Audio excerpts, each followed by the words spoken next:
Welcome to the Deep Dive, your shortcut through all the tech noise. If you're like us, you've seen the constant buzz around new gadgets. It's a flood of rumors, whispers, not many official words. Today, we're on a mission to deep dive into one phone everyone's talking about, the iPhone 17 Pro Max. We're going to unpack this one source, a site called MyFusionMobile. They claim to have the full scoop on specs, even UK prices for June 2025. So our goal here is to help you sort through it, figure out what's important, and maybe what raises a few, questions. Exactly. And that kind of critical thinking is, well, it's vital today when you're looking at this early info, especially for a phone that isn't even announced. It's like putting together a puzzle, really. And what you see pretty quickly as we dig in is this source has some, let's say, interesting inconsistencies Right. in its own data. Understanding those internal contradictions, that's absolutely key for you, the listener, to get how these pre-release leaks actually work. Right. So let's kick things off with the basics, the status and release. According to MyFusionMobile, the iPhone 17 Pro Max is listed as upcoming and not announced yet. Okay.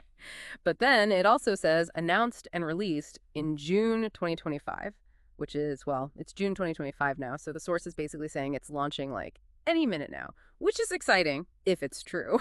That is a fascinating little quirk, isn't it? Especially if you know Apple's usual timing.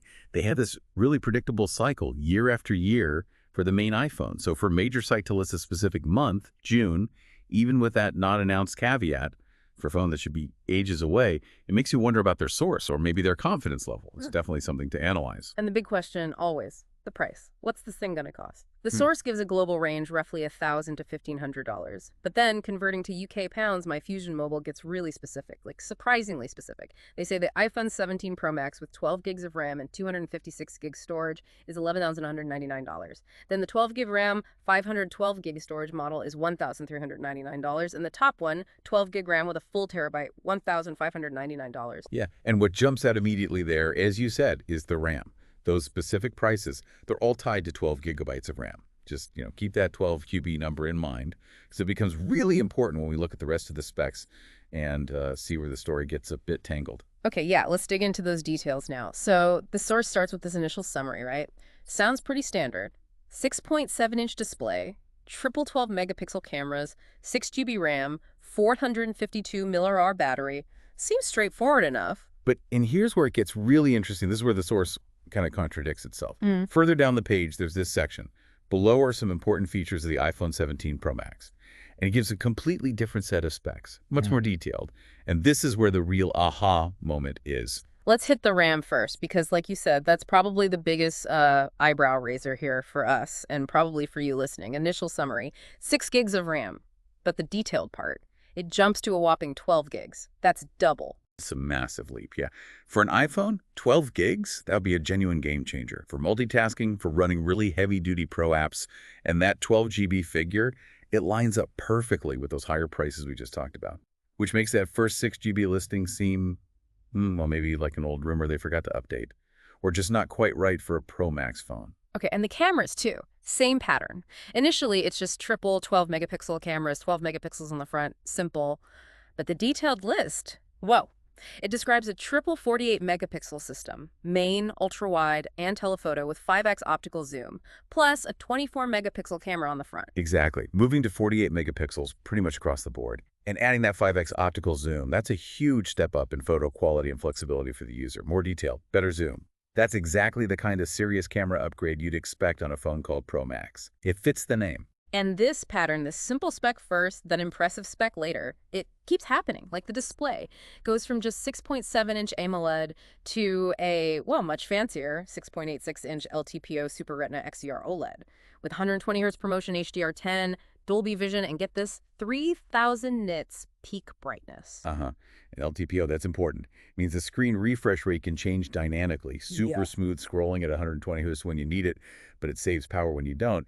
And 3,000 nits, that is seriously bright. Amazing for using it outdoors or for watching HDR video. The processor gets an upgrade too, in the details section at least. Initially, it says Apple A18 Bionic, but the deeper dive claims an Apple A19 Pro built on a 3-nanometer process. Right, and that jump to an A19 Pro, especially a 3-nanometer one, that suggests Apple's really pushing the envelope. Yeah. More power, better efficiency. It's a proper generational leap they're suggesting there. Even the battery size gets a little nudge upwards, from 4,352 mAh initially to 4,500 mAh later on. Plus, it mentions wired PD 2.0 charging, saying 50% charge in just 30 minutes.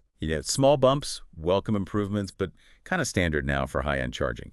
But maybe the most jarring difference is the build materials. The first summary mentions glass front, plastic frame, plastic back, and IP67 water resistance. Plastic frame. Seriously. On an iPhone Pro Max, it sounds wrong, doesn't it? It really does. It feels like a complete mismatch for a top-tier phone. Like calling a Ferrari mostly plastic. Exactly.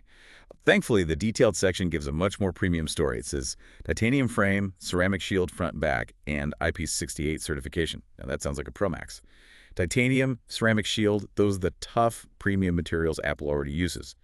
And IP68 means better water resistance than IP67. It can go deeper.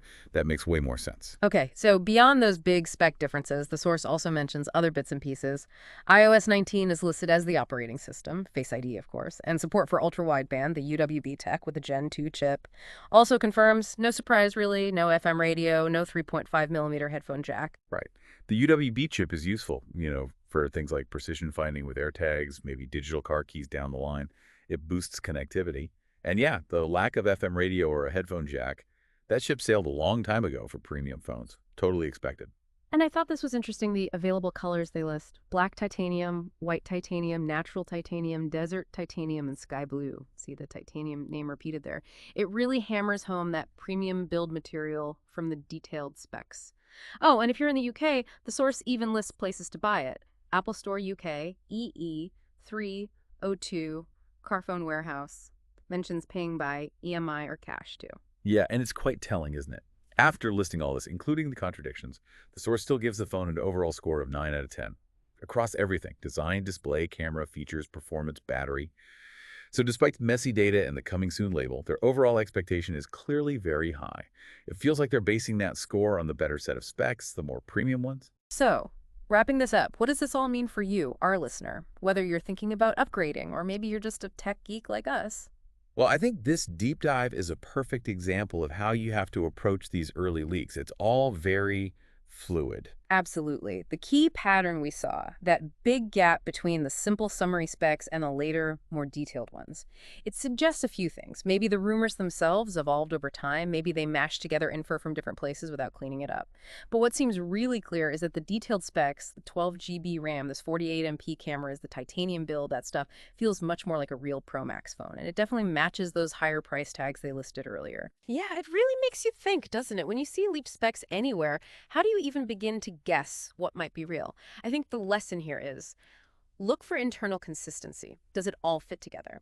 And does it match what you'd expect for that level of product, like a Pro Max? Usually the more high-end, the more detailed, the more cohesive the picture is, the better chance it has of being close to the final thing.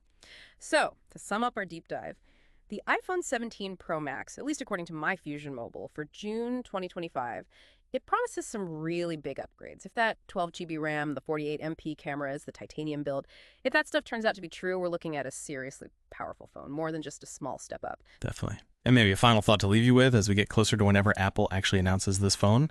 How will they handle expectations? Especially with all these different rumors flying around.